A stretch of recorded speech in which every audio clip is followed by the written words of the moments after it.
Rangkaian kecelakaan laut sepanjang 2025 kembali menempatkan isu keselamatan pelayaran dalam sorotan, mulai dari kapal wisata, kapal penyeberangan, hingga kapal nelayan. Insiden terus terjadi di berbagai perairan di Indonesia. Lalu sejauh mana komitmen bersama untuk dapat mencegah kecelakaan serupa terus berulang? Fakta-fakta selengkapnya diungkap dalam Garis Batas.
Akhir Desember lalu, kapal wisata Putri Sakinah tenggelam, sebuah peristiwa yang kembali menyoroti keselamatan pelayaran di Indonesia.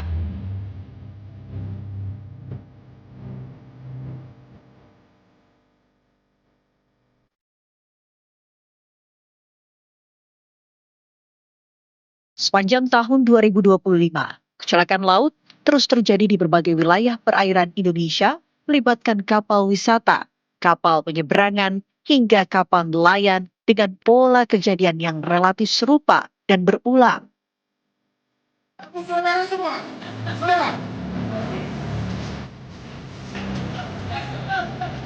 Ya. Awas sedikit. Peristiwa ini menunjukkan bahwa masalah utama bukan terletak pada kurangnya regulasi, melainkan pada lemahnya implementasi dan pengawasan di lapangan.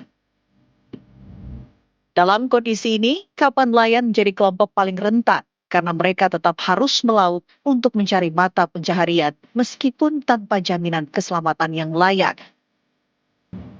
Data KNKT tahun 2018 hingga 2025 mencatat sebanyak 31% kecelakaan laut terjadi pada kapal perikanan.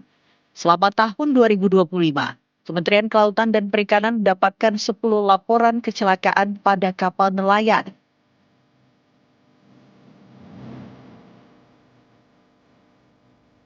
Berdasarkan data KNKT, mulai tahun 2018 sampai 2025 ini kira-kira 31% kecelakaan ini terjadi pada kapal perikanan. Nah, kira-kira 2025 ini memang cukup banyak. Saya hitung berdasarkan data kira-kira ada kurang lebih ada 10-an kapal yang dilaporkan kepada kami. Ini ada yang tenggelam, ada yang kebakaran di laut, termasuk juga ada beberapa yang kebakaran di pelabuhan perikanan.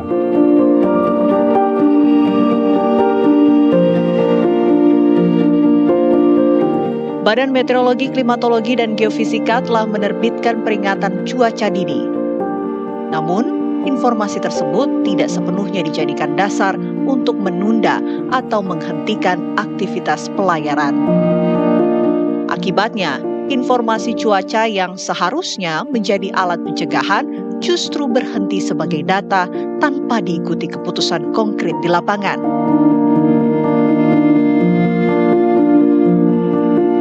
Terkait peringatan dini yang telah kita keluarkan, memang semua kementerian lembaga, ya, termasuk seluruh petugas pelabuhan, baik pelabuhan perikanan maupun pelabuhan umum, ya, itu sudah menerima. Karena mereka ini selalu menerbitkan surat persetujuan berlayar terhadap semua kapal yang akan beraktivitas. Otomatis di dalam lampiran surat persetujuan berlayar tersebut ada cuaca maritim dari BMKG yang harus dilampirkan. Nah, itulah yang menjadi kolaborasi bersama untuk sama-sama menjaga keselamatan transportasi laut.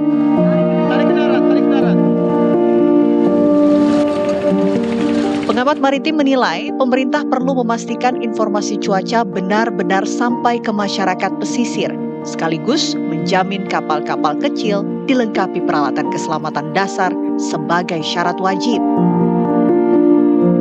Faktanya, hingga kini masih banyak kapal kecil yang beroperasi tanpa pelampung dalam jumlah cukup, tanpa alat komunikasi darurat, serta tanpa pengawasan rutin dari otoritas setempat. Menahan yang paling mendesak yang harus dilakukan pemerintah adalah memastikan bahwa informasi cuaca benar-benar sampai dan dimengerti oleh nelayan kecil, terutama di wilayah terpencil. Negara harus memperkuat akses cuaca informasi maritim yang cepat, sederhana, dan relevan, serta meningkatkan edukasi berkelanjutan agar para nelayan mampu membaca berita cuaca tersebut dengan baik, sehingga mereka dapat mengambil keputusan tepat saat menghadapi cuaca ekstrim. Selain itu, kapal-kapal kecil juga harus dilengkapi alat keselamatan dasar dan teknologi yang tepat guna, serta dilakukan pemeriksaan kelayak lautannya secara berkala untuk meningkatkan keselamatan pelayaran. Keselamatan laut masih menjadi tantangan serius yang memerlukan pengawasan ketat, menegakkan aturan yang konsisten, serta koordinasi antar lembaga agar aktivitas pelayaran di perairan di Indonesia dapat berlangsung dengan lebih aman dan tidak terus berujung pada kecelakaan serta kehilangan nyawa.